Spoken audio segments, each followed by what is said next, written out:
Salam sejahtera bagi saudara sekalian dimanapun berada. Firman Tuhan untuk kita pada PJJ minggu ini 12 November sampai 18 November 2 Petrus 3 ayat 9 sampai 15. Demikian firman Tuhan. Tuhan tidak lalai menepati janjinya, sekalipun ada orang yang menganggapnya sebagai kelalaian, tetapi ia sabar terhadap kamu, karena ia menghendaki supaya jangan ada yang binasa, melainkan supaya semua orang berbalik dan bertobat. Tetapi hari Tuhan akan tiba seperti pencuri.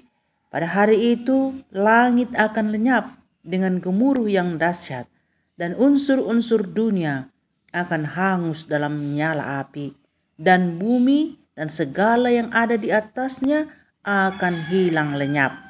Jadi, jika segala sesuatu ini akan hancur secara demikian, betapa suci dan salehnya kamu harus hidup, yaitu kamu yang menantikan dan mempercepat kedatangan hari Tuhan.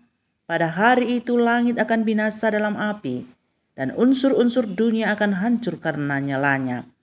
Tetapi sesuai dengan janjinya, kita menantikan langit yang baru dan bumi yang baru di mana terdapat kebenaran. Sebab itu, saudara-saudaraku yang kekasih, sambil menantikan semuanya ini, kamu harus berusaha supaya kamu kedapatan tak bercacat dan tak bernoda di hadapannya dalam perdamaian dengan Dia. Anggaplah kesabaran Tuhan kita sebagai kesempatan bagimu untuk beroleh selamat, seperti juga Paulus, saudara kita yang kekasih, telah menulis kepadamu menurut hikmat yang dikaruniakan kepadanya. Sampai di sini firman Tuhan. Saudara-saudara yang dikasihi Tuhan Yesus, tema PJJ untuk kita minggu ini bersih dan tidak bercacat di hadapan Tuhan. Sejak manusia jatuh ke dalam dosa, ia sudah bercacat di hadapan Tuhan. Tapi karena kasih-Nya yang besar, ia memulihkan manusia itu hingga bersih dan tak bernoda dan tak bercacat. Ia mengutus anaknya yang tunggal sebagai korban tebusan untuk membersihkan dosa-dosa manusia. Ini semua tujuannya supaya pada hari kedatangan Tuhan Yesus manusia layak di hadapannya.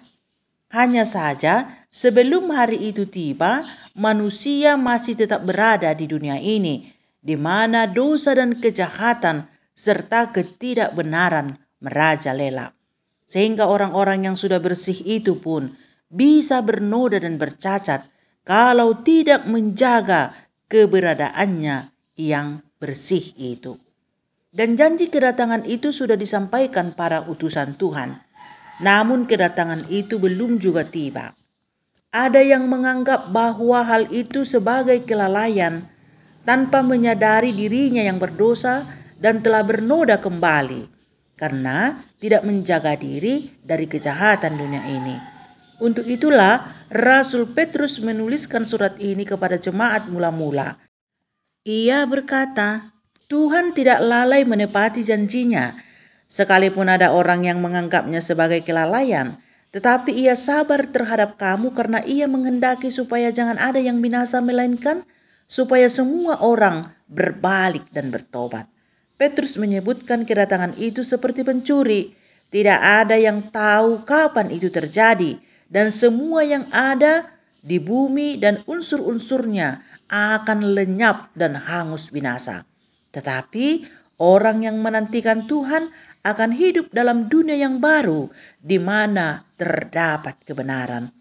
Saudara-saudara yang dikasihi Tuhan Yesus Kristus, dari nas ini kita belajar dan merenung bahwa sekalipun Allah sudah menebus dosa-dosa kita, kita tetap harus menjaga diri supaya tidak bercacat dan bernoda di hadapannya. Tidak turut dengan dunia, sebab dunia ini adalah tempat ketidakbenaran, berbeda dengan dunia yang baru saat Kristus datang. Di situ terdapat kebenaran. Dan lagi, dunia ini dan segala unsur-unsurnya akan lenyap dan binasa. Oleh sebab itu, jangan habiskan waktu, tenaga dan pikiran hanya untuk meraih dan membenahi semua yang ada di bumi ini dengan segala unsur-unsurnya. Tapi persiapkanlah diri untuk menyongsong kedatangan Sang Raja dengan cara bertobat dan meninggalkan segala perbuatan jahat. Sehubungan dengan Minggu Advent, jika selama ini minggu-minggu Advent saudara disibukkan dan direpotkan oleh berbagai unsur dunia yang akan binasa, seperti menghabiskan waktu yang banyak untuk membicarakan apa yang akan dimakan dalam perayaan Natal. B2 kah? B1 kah? Siapa yang mengerjakan? Bagaimana cara memasaknya? Siapa yang membagi-bagikan?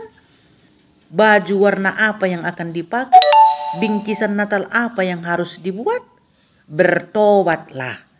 Perbanyaklah persiapan diri, hati dan pikiran untuk bisa hidup berkenan di hadapannya. Tidak usah memotong B2 kalau gara-gara itu saudara tidak bisa lagi menikmati waktu-waktu yang baik seperti bernyanyi dan mendengarkan khotbah hanya gara-gara memasak B2 atau B1. Apalagi jikalau timbul ketidakcocokan satu dengan yang lain hanya karena perkara makanan dan pakaian. Akan lebih baik jika saudara mempersiapkan diri untuk menjauhkan segala kejahatan dan merenungkan kesalahan-kesalahan yang ada dan sujud di palungan Sang Raja. Singkatnya, Natal harus membawa damai, bukan lelah, bukan letih, bukan repot segala macam karena unsur-unsur dunia yang akan binasa. Tetapi Natal itu harus menibakan kita kepada suatu keyakinan, suatu pembaruan dan pertobatan.